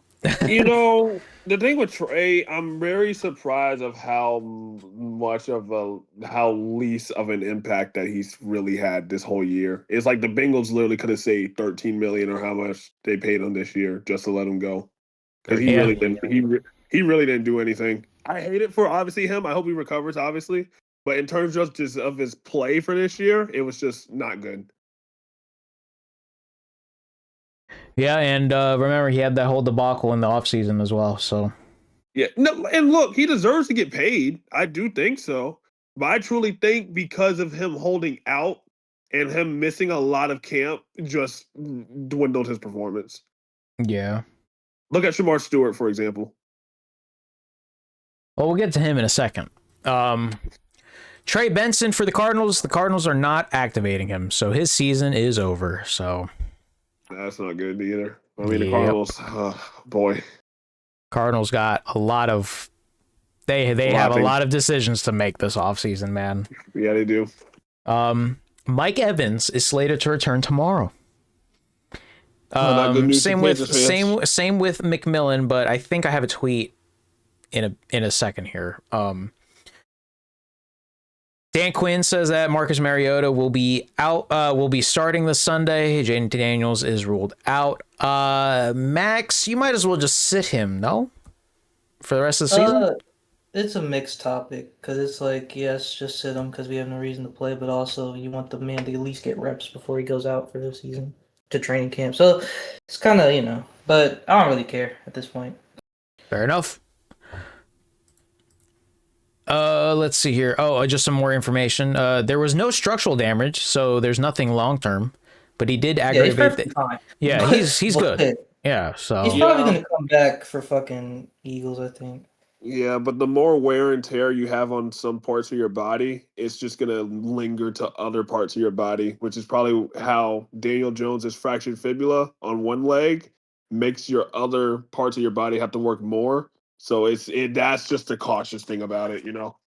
Can only hope he doesn't get re-injured. I just hope he finishes the game. Right. You just don't want him to just get injured. Yeah. Again. I know we have nothing to play for, but at least just get through the game. Both Tyrod Taylor and Justin Fields will not practice today. Brady Cook will get the first team reps, and the team also signed Adrian Martinez. Who did the Jets play this week? The Jaguars. Oh, the Jaguars. Great. Oh boy. Amazing. Okay. Amazing. It's been a good run. It's been a great run. Speaking of Shamar Stewart, we have cleared Shamar Stewart to practice by designating him for a return from the IR. I mean, yippee, I guess. I don't know. So excited to see our first round draft pick get his first tackle. That's crazy. Right. Look, Bengals fans are not happy with the dude, and I don't blame them. Yeah, he did also have that whole debacle in the offseason. Yep. But yeah, Mike Evans, Jalen McMillan, activated off IR. They will play tomorrow. Drake London will be out tomorrow. So that sucks for Panthers fans. We hate it. Now, let's move on to some more Swift stories to know. With no injuries, of course, because we always do that. So let's start with the Bengals once again. Jermaine Burton was inactive, but then they released him. So I don't know what the I have no way. So okay, allegedly, for what I've seen, apparently he was out at a casino, and Oh, no. That allegedly, and there was a picture, but allegedly, and that prompted his release. So damn. Well, GG. Have fun. Right. Shedeur Sanders will be QB1 for the rest of the season, per coach Kevin Stefanski. Not a surprise. Not a surprise whatsoever, but I'm glad that he clarified. Not a surprise. That way you don't have to worry about every week.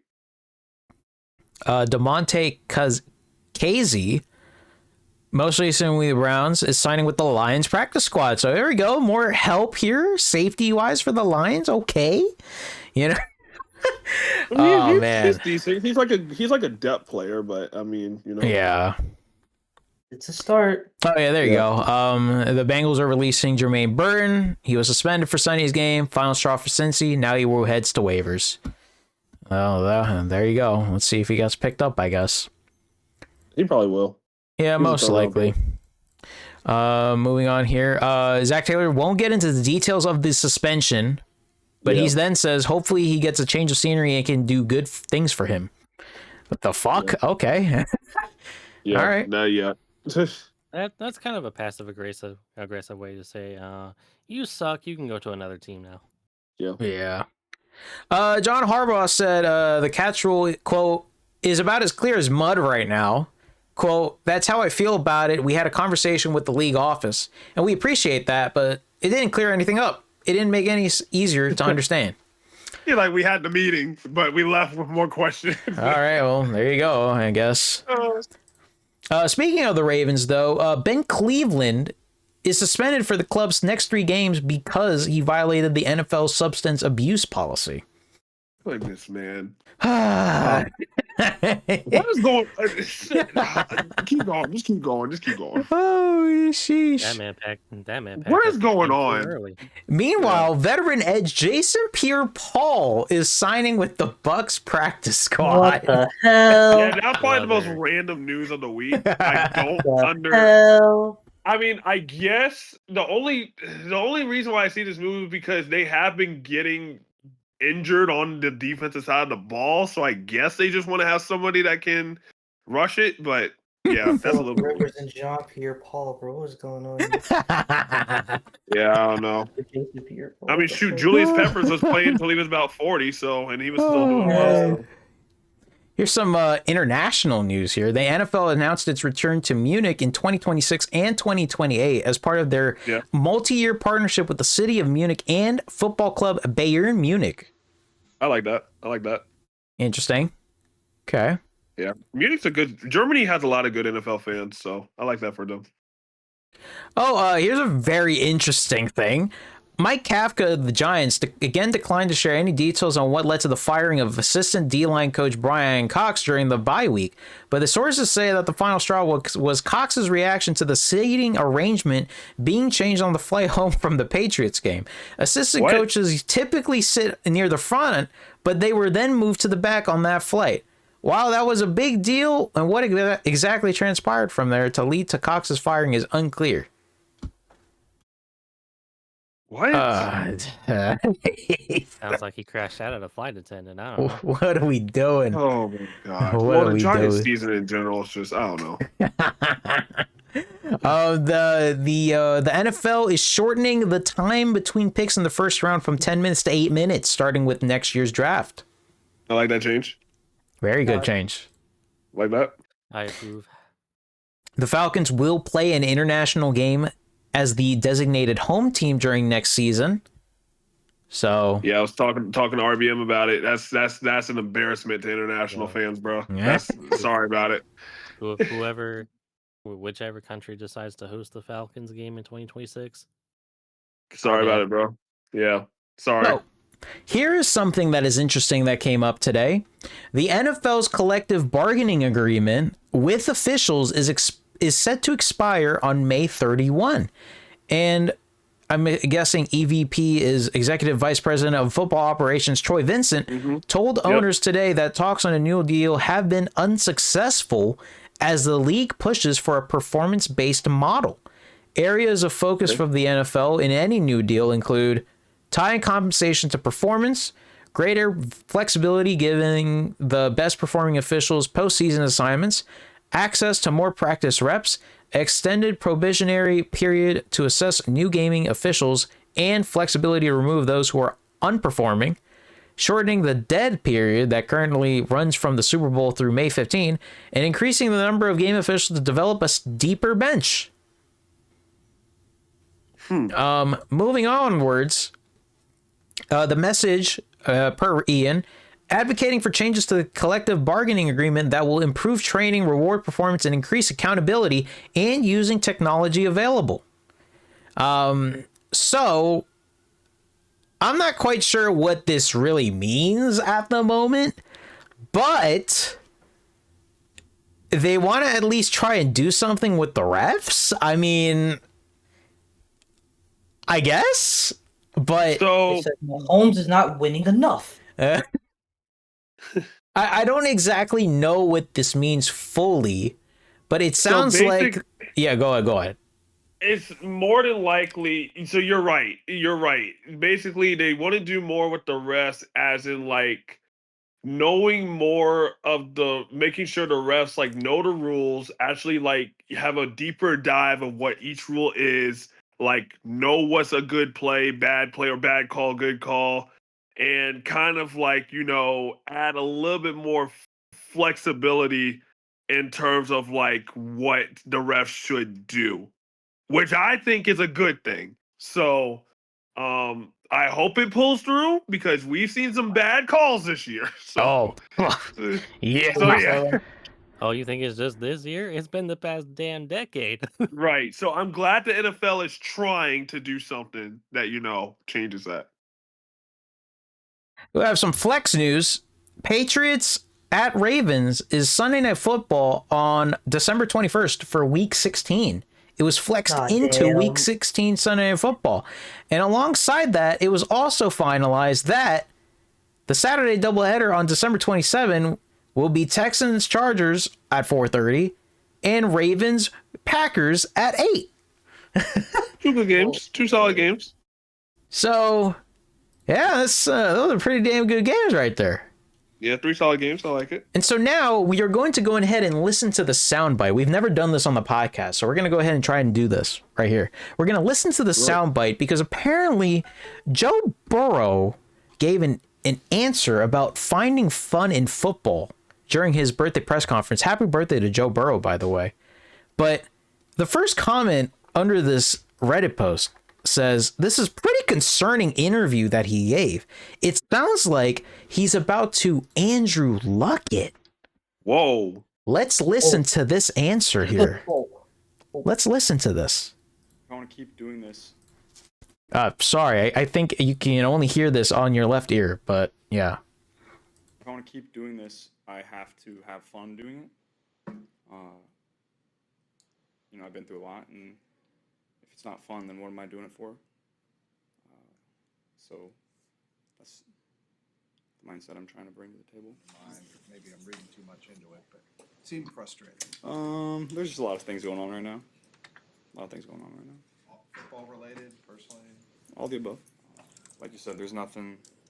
All we can do is focus week to week and try to win games. I don't think anybody's really thinking about the playoffs right now. That's within reach, but on our fingertips. So we just got to keep doing what we're doing and try to get better. Get him off that team, bro, please. It's, bro, a lot. I think I don't want to say, I don't want to say the Bengals failed him per se, because they got 2 primarily great receivers. But they tried with the O-line. They tried, but it's just every time I think the reason why he's so frustrated is because he's just been losing, and I don't think Zach Taylor's the answer, man. I don't know. I don't know. Bro, I'm not even gonna lie, man. Watching this man was like, ugh. That's my first time hearing that. Man. And it kind of, I think we all get what he's saying, right? I think we all understand and get what he means. It's like, if he's not having fun, what's the point? I get that. I truly do. And I hate it for him because, he's been through a whole lot. But man, the thing though is that they just paid Joe, right? So, oh boy, man. He was asked what his favorite Pokemon was. Okay. Yeah, All right. I think the Bengals I got a don't know, lot. guys. This is getting a little suspicious, man. Bengals got a lot of, I don't know. And plus, he did say he probably got some stuff in his personal life, so it's probably just mixing in with it. But Yeah. oh boy, that's yeah, that's my first time hearing that, man. My mindset's kind of changed. That's a little concerning. Well, I agree. now let's go on over to fantasy football, because guess what? The regular season is over and we have our playoff bracket. Whoa. Yeah, bro. My team was like the Titans all year long. The number 1 seed is RVM. He faces Emmett. And then right under them, Coop versus Mac, Neptune versus me, and Marcelo versus King. And whoever wins round 1 in week 15 goes into round 2 or week 16, and et cetera, et cetera. So that is your playoff bracket for the Larlar Fantasy Football League this season. And it's kind of crazy that a number 8 seed is 6-8. So Hey, I want a fantasy football championship with a losing record, so anything can happen. hey, we need to be better next season, if I'm being Are you honest. telling with me you. if they win, they'll literally be 500? Just like the college Alright. football playoff. Anyway. All right. Now it is time to do the. You already know where this is going to go. The NFL top 10 power rankings from your boy. And remember, we did not have power rankings last week. So this is technically a new slate. Okay? Technically a new slate. So here we go. You guys ready? Let's see it. All right, number 10 on my list is a new team. Okay. The Houston Texans are on the board. Let's go. Oh man. Oh. Do you agree? Do you disagree? Or should you just, or are we just going to... defense? No, I know the defense has definitely pushed them up. So I'll give you that. Okay. I see what 9 and 8 is for it. Agree. All right, well, number 9 are the Detroit Lions. Hell no. What? No, What? no, bro. I No, I'm gonna have to bruh. see what number 8 is before I say. Yeah. Chicago? Oh Mm. hell no. Nah, hell No, no, no. Hell Wait, no. come on, guys. No, Come no. on, I guys. think it's 8 Texans, 9 Lions, 10 Bears. That's what I feel. Yeah, What? I agree with Max there. Yeah. I No. don't know, bro. I don't No. know, bro. I don't know. One team stopped Mahomes, one lost to the Packers, and one almost lost to the Cowboys. I don't know, bro. I don't know, bro. Come on, Yeah. man. No, bro. No, I I agree. don't know. I think you're tripping with that one. I don't know. Texans deserve to be higher than that, especially after beating, a Chiefs team that's been dominant for so fucking long. And their first win essentially in Arrowhead. Look. I think they should at least get the nod of at least being number 10, And I don't know, bro. all right, number We got- 7 we number got 7 are the Niners. They were on bye, so they didn't really do anything. The hell? You know what? Well, Sure. I mean, I get that. All right, number 6, the Buffalo Bills. Yeah, I see that. I guess. Yeah, I see that. Okay. Number 5 are the Green Bay Packers. Yeah, I see that too. Okay. Yeah, see that too. Okay. And number 4 are the Denver Broncos. Ooh. Yeah, they almost You- lost their Raiders team. Yeah, Yeah, I agree. Yeah, I'm about to say that Raiders game. Yep. Number 3 are the Seattle Seahawks. Yeah, I can see that. Yep, I see that. We already know Okay. what number 1 and 2 is. So. And yeah, number 2 and number 1 are pretty much, I guess interchangeable. But to me personally, the Rams are still the best team in football. Patriots are 2, No. Rams are 1. Whoa. What? Patriots should be 1, bro. No. Hell no. No, Bro, no. Well, I agree with the Rams being at 1. I don't know, man. Look, I get the Rams murdered the Cardinals. Okay, actually, let me. I'm retracing my steps. The Patriots didn't really beat anybody. They were on a Matter bye for- this week, so I just I think know, they but change 8, but 9, and 10. the Patriots didn't really beat anybody this year either. Besides like the Bills. All right, I'll give you that. I'll give you. All the right, Rams a those are little. my power rankings. It's just the Panthers lost.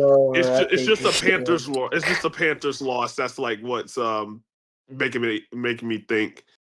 8, 9, But- and 10 be changed, I fear. Oh, Rams, Patriots, Seahawks, Broncos, Packers, Bills, Niners, Bears, Lions, Texans. The hell, fucking Texans at 10. What do we? What?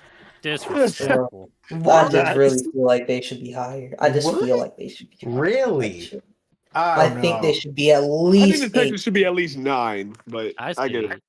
I would say 8. I think they should be at least 8. I don't know. Let's see what bro. they do. Let's see what they do this week. Let's see what they do this let's week. see what happens this week, because after this week there are no more buys, right? So it's like, Yeah, I think this is the final week of buys. I want to say. all right. Well, speaking of the final week of buys, we are going to go ahead and finally predict week 15, and we will be on track here this time around. Week 15, guys. The season's almost over, so we have to enjoy this as much as we can. With that being said, we have the Falcons and Bucs. Oh boy. Bucs. I want the Falcons to win so bad as a Panthers fan, but I think the Bucs will take it. They think the Buccaneers are going to win, yeah. Browns, Bears. Ooh. I'm going Bears, honestly. Yeah, Bears. I That's think all. this is one of those games where Shador is going to struggle. Myles Garrett though. Well, the Bears got decent O line. Yeah, give me Bears. Give me Bears. Yeah, I was going to say, Bears got Josh Sweat. Yeah, they got decent O line though. Yeah, Not Josh Sweat, Montez Sweat, my fault. Montez Sweat. Yeah. Ravens, Bengals. Ooh. Is Give it me an upset Bengals to say- here. Is it an upset to say the Bengals? Yeah, that's enough. That's considered an upset. I think so. I'm going with the upset then. Give me the Bengals. He got majority, almost 60% picking them. So yeah, give me Bengals. I think for me I'm gonna say personally, Ravens. you'll go Ravens. I think I'm just gonna go Bengals here because Lamar, bro. Lamar is, oh man, dude. But I don't know. Lamar really likes to play in Cincinnati. Good though. Yeah. I'll go Bengals just because it's Yeah. Okay. Oh boy. That's a tough one. Chargers, Chiefs. If the Chiefs lose this one, it's literally over. So, All right. What I will say for this game is that this is very close, 54% to 46. Here's what I will say. I will pick the Chiefs here because I'm very concerned about the Chargers' offensive line, to be honest with you. And if I'm being honest with you, the Chiefs usually play really well against Chargers, especially at Arrowhead. If the Chiefs obviously lose this game, their season's done. It is over at that point. It's over. Yeah. So I'm gonna go Chiefs. I'm gonna go Chiefs. Am I confident in it? No, but I'm gonna go Chiefs for this one. I think Chiefs, yeah. Give me I'm also Chargers to going be Chiefs. upset. But now Bills I want- Patriots. So this is I want just. Chargers to be upset, yeah. But Bills Patriots though, like this is just another thing. Like which Patriots team are we gonna see? Same thing with the Bills. So which Bills team are we gonna see? Give me Bills. Give me Bills here. God, Because- I don't know about this one, man. Yo, that the O line without Will Campbell has been kind of crumbling, low key.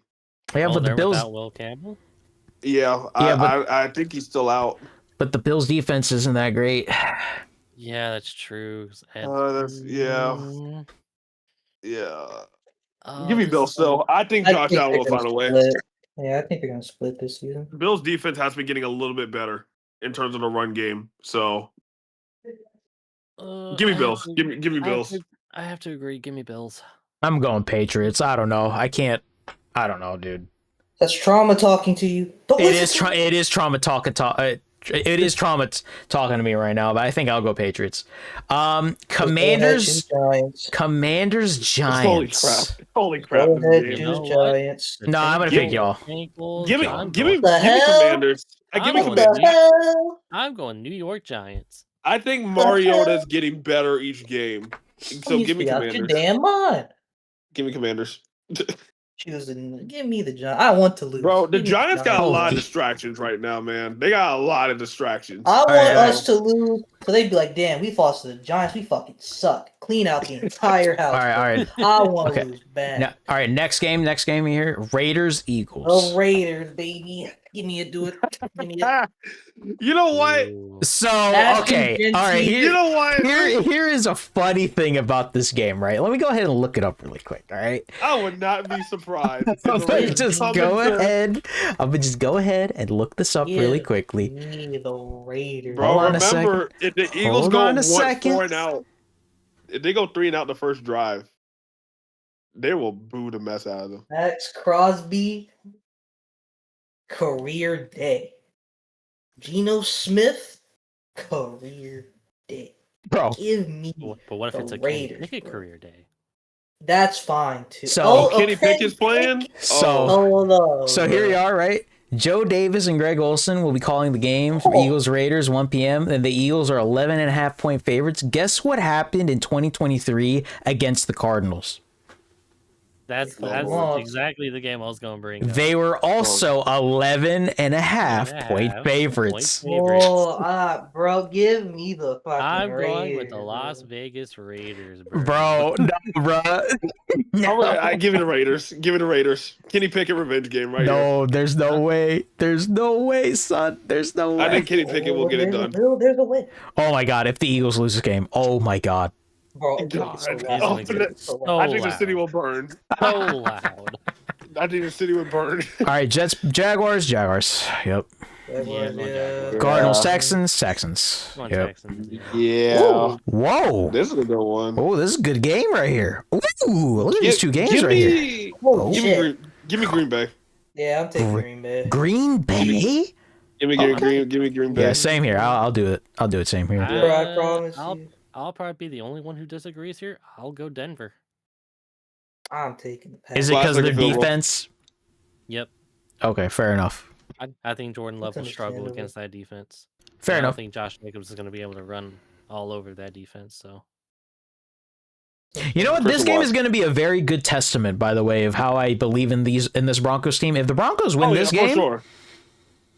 then I'll Now give start to them credit. believe in this team. I'll give him credit. Yep. All right, Lions, Rams, the We Battle got of Stafford. the revenge of both teams. the Stafford Um, Bowl. Go Like the Rams. third time. Going Rams. Yeah, I'm going Rams. Yeah, give me Rams. yeah, me too. All right, Panthers, Saints, Panthers. God, we all- Carolina Panthers, baby. We lose in the Brandon, you dome. got Give me the New Orleans Saints. No, Brandon. There's times where we can break curses, bro. The Texans proved they did it last week. Y'all can do it Oh this week, bro. no! You know Alright. what? No. Yeah.